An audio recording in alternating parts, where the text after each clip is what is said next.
თანამედროვე ხელოვნების მუზეუმში რამდენიმე წუთში საპატიო თბილისელებს დააჯილდოებენ ამ ღონისძიებისათვის მუზეუმში მზადება დილიდან მიმდინარეობდა.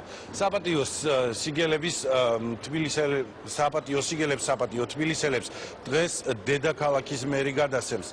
ნათია მღებრიშვილი საუბრობს პირდაპირ ეთერში, ნათია გისმენთ. საპატიო თბილისელები ჯერ არ დაუსახელებიათ, წუთი-წუთზე დაიწყება დაჯილდოების ღონისძიება.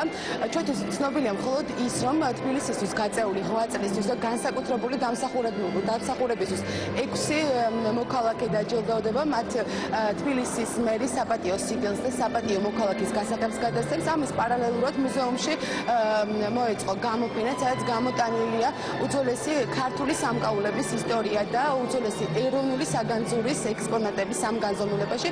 ამ ყველაფრის ნახვა დამთვალიერებას შეუძლია 3 კვირის განმავლობაში. საპატიო თბილისელების დაჯილდოების ცერემონიალი ყოველთვის ტრადიციულია თბილისობაზე, რომელსაც ალბათ განსაკუთრებული ინტერესი ახლავს. წელს 6 საპატიო თბილისელი გვაყოლება, თუ ვინ ამას სულ ცოტა ხანში შეიტყობს ჩვენი მაყურებელი და პარალელურად ამ დაჯილდოების ცერემონიალისა მუზეუმში გამოფენილია ძალიან საინტერესო ექსპოზიცია, რომელიც ასახავს ქართული სამკაულის ისტორიას და ასევე უნიკალური ქართული საგანძურის ფოტო გამოფენას, რომელიც არის ასევე ძალიან საინტერესო და 3 კვირის განმავლობაში დარჩება მუზეუმში.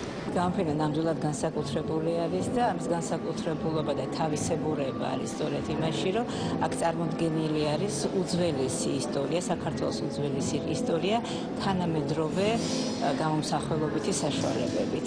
ეს არის სინთეზური გამოფენა, აქ არის სხვადასხვა ხელოვნების დარგები გაერთიანებული და ეს მთლიანობაში ქმნის იმ ემოციურ ფონს, რაც ამ განსაკუთრებულობას სძენს ამ გამოფენას.